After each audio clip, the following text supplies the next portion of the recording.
Denver is digging out of budget cuts made and then reversed. It's why parks are looking a little shabby. The Colorado Republican Party calls on all parents to pull their kids out of public schools. Asylum seekers say they just want to work. A new city program helps them get the skills employers want most. They need to get a good job, not just any job. And then that's going to create an opportunity not just for them and their families, but for the community. And the stinkiest spectacle in the city is about to do its beautiful, nasty thing for the first time in years. So gather round tonight on Next. Denver has a weed problem. Budget cuts meant a pause in parks and rec hiring, and that has meant delayed mowing. And Denver's becoming a weedier city in the process. Here's Mark Salinger with that. The weeds this time of year grow fast. Too fast for the city of Denver to keep up with mowing them.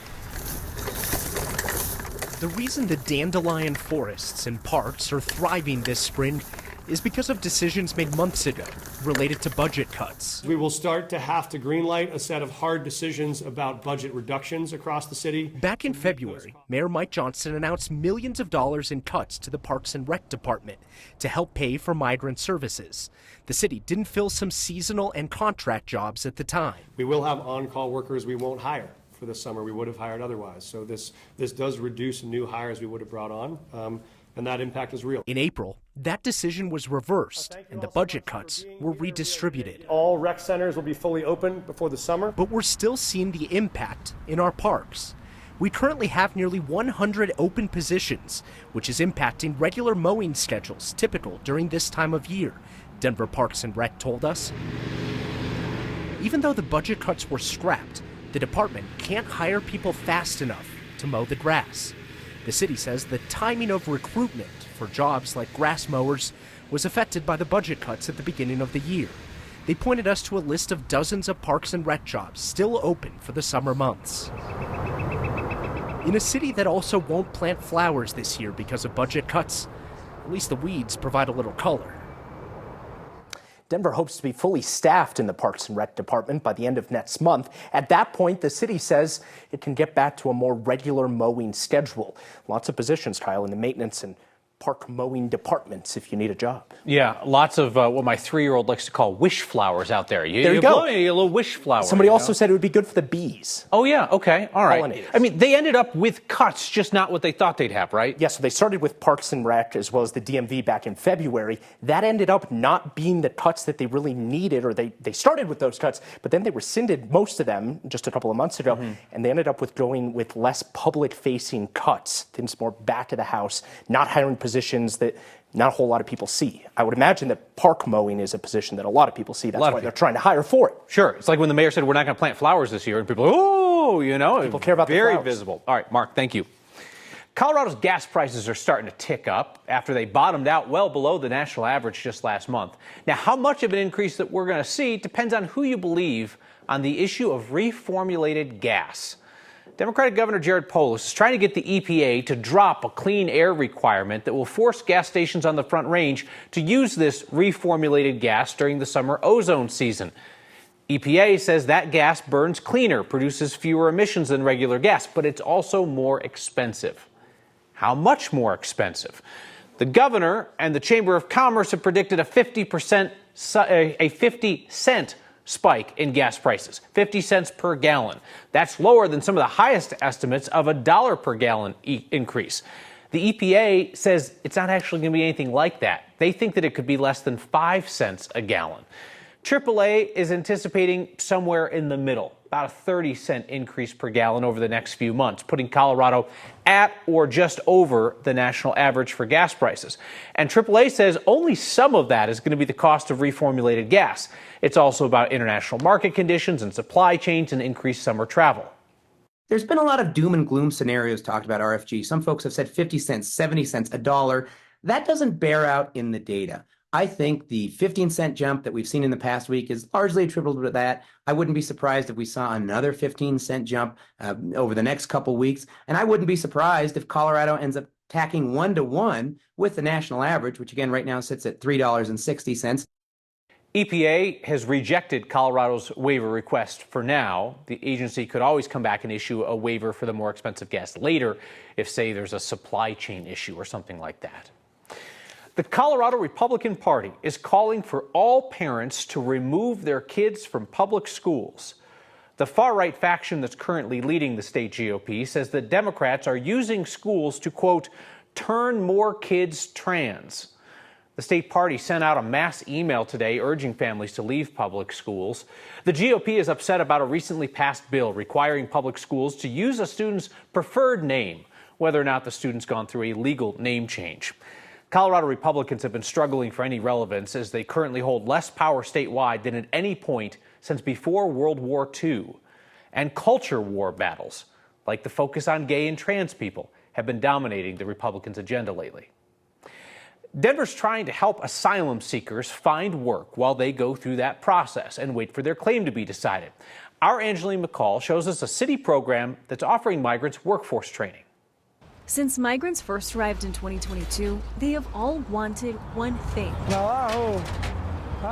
Advocates say the talent they bring far exceeds the types of jobs they're getting when they first arrive. They need to get a good job, not just any job. And then that's going to create an opportunity not just for them and their families, but for the community. Mayra Juarez Dennis is the executive director of El Centro de los Trabajadores, working closely with newly arriving migrants for more than a year. It's assessing what they bring already, what kind of education they already have, what level of English they already have, what is that they want to do based on past experience, or they can start from new right now, which is okay too. This month, the organization received an over $2.2 million contract for a work-ready program as part of the city's new Denver Asylum Seekers program. It's not just about filling the gap of workers in specific industries, but also for these workers to develop their skills, use the skills that they already bring, because there's a lot of talent coming. Migrants will receive housing, case management, and other resources as part of the city's program. And because of Centro de los Trabajadores, they'll receive workforce training and development. What's going to be very important as well is for them to really understand their rights as immigrant workers. So wage theft prevention, local and state laws that protect them as workers. Tools Mayra hopes will translate into workers being empowered and creating the life they came here for. For people to start getting not just any job, but good jobs. Mayra says the Work Ready program really is a worker-first program, and it will also help provide education for basic English, for instance, and they will also review what type of education level that people are bringing with them. The organization hopes to match workers up with the right industry based on skills, and then also give them guidance on how to prevent wage theft. And Kyle, as we know, wage theft, exploitation, huge issue. I would say almost every single migrant I've spoken to, I would say in the hundreds at this point, almost all of them have told me that they at some point have been a victim of wage theft. Well, El Centro's got the expertise because they've been around in this community for decades, specifically working with day laborers on that issue of making sure that they're paired up with employers who are going to treat them fairly and pay them fairly. Yeah, and Mayra actually just told me today that they have been working and organizing additional efforts, for instance, to actually hold more employers accountable when this happens as well. Angeline McCall, thank you. The hail is still piled up out east in Yuma. Strong storm dropped baseball-sized hail in the dark of night last night, denting just about everything in town. Yuma County schools were closed today so that people could go and take stock of the widespread damage. There are cars smashed up, windows broken, siding ripped off of buildings, all kinds of ruined crops around town. Luckily, no major injuries have been reported. Look at it, it just stripped the sides off of houses out there. That's wild. At the Harvest Motel, the owners say they've counted 16 broken windows and they got a little flooding in the building. When it finally hit is when we didn't expect it. It started breaking windows instantly when the hail hit. So everybody was backed away the windows. We didn't expect it to hit this hard. This is Yuma County's second major storm in less than a year. An EF3 tornado touched down in the county last August. Yuma County Emergency Management says last night's storm was far more damaging than that tornado.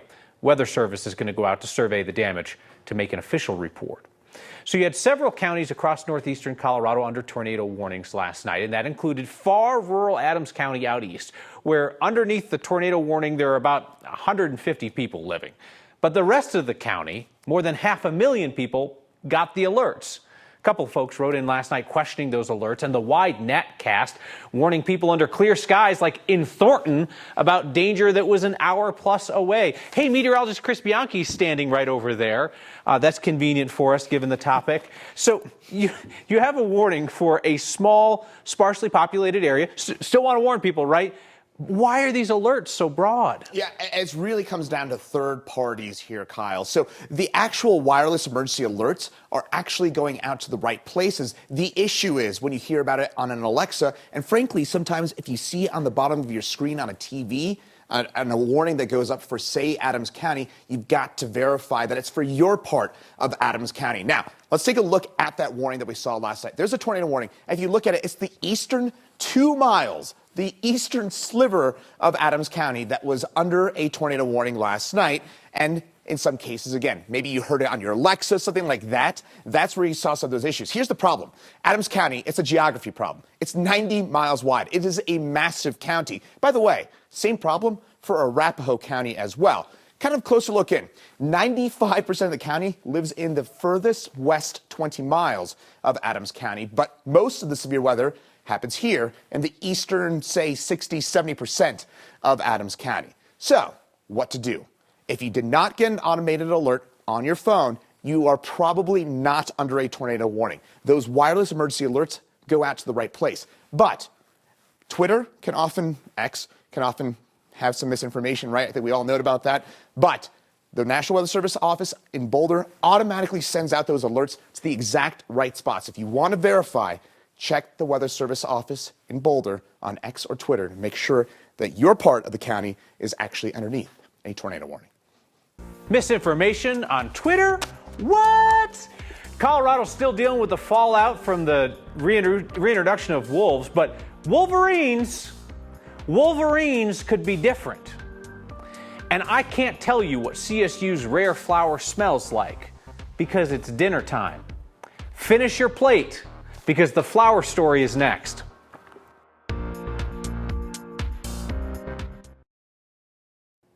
So first, Colorado brought back wolves by popular vote. Not sure if you've heard, but that didn't go smoothly.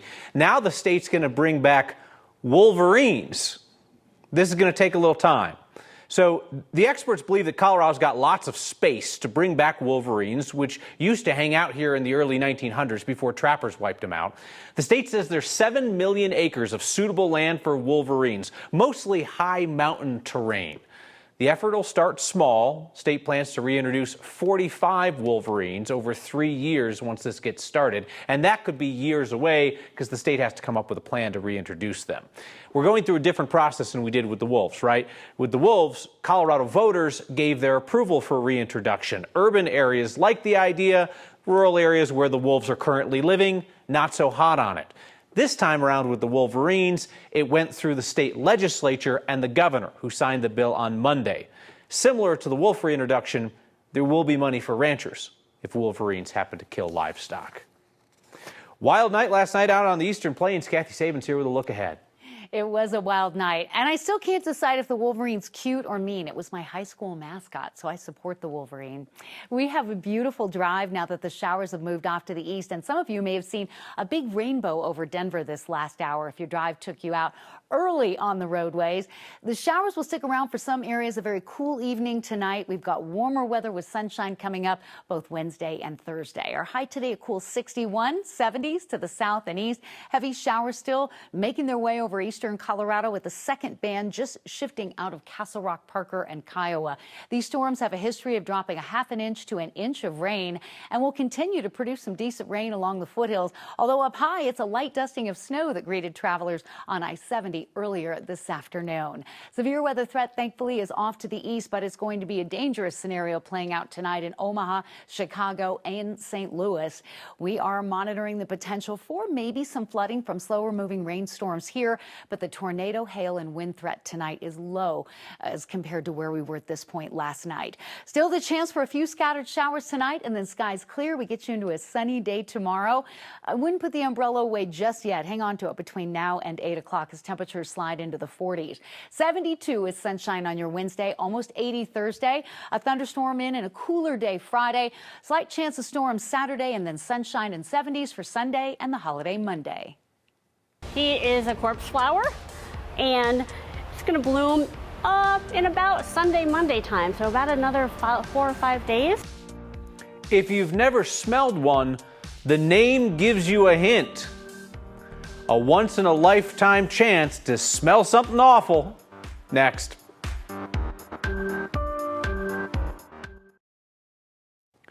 It's endangered. It takes years to bloom once, and when it finally flowers, it smells like rotting flesh. Quite enticing, right? CSU's corpse flower has been dormant for 7 years, but it's expected to make a very stinky debut as early as this weekend.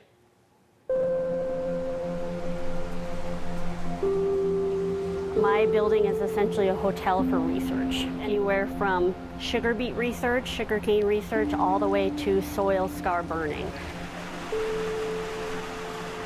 So Cosmo is his name. He's a Titan, Arium Titan. He is about 8 years old. He is a corpse flower, and it's going to bloom in about Sunday, Monday time, so about another 4 or 5 days.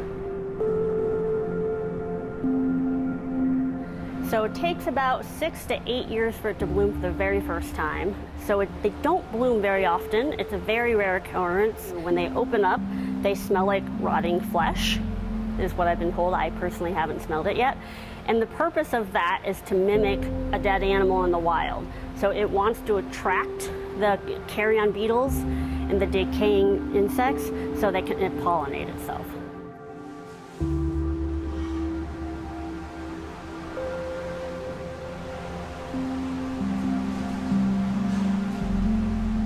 This is more like a large petal. It'll start to open up. This guy is going to get a little bit taller, and the flowers are actually down inside here. We also have another researcher in here that currently Cosmo is being weighed to see how much he gains weight every day, and he has a thermal camera up there to watch how much energy it produces. So rumor has it, based on some data we've pulled up, it can reach about 90 degrees in the center of that plant. We have this opportunity. It's not going to bloom very often, so we might as well throw some data in there and see what happens.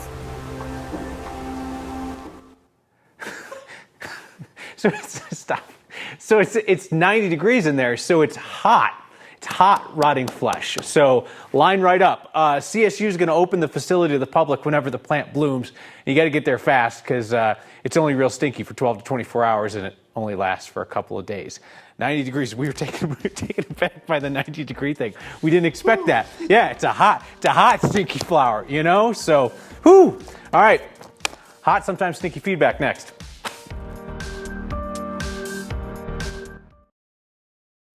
Bunch of you smart people had the same thought tonight watching some back-to-back stories here on Next. Steve, Chris, Patty all wrote in with similar thoughts. Sue wrote, why can't Denver Parks and Rec temporarily hire the asylum seekers who need work to mow the parks? 2 stories back-to-back. Why can't we connect the dots? The issue is that it's not clear if that is legal. California explored doing that. They were warned off it by the Biden administration. Denver looked into it and very quickly backed off. Jeff says, why is Colorado bringing back all these dangerous animals? First wolves, now wolverines. I believe woolly mammoths used to live here. Pardon me. That would be sick if we could bring back woolly mammoths. That'd be sweet. See you next time.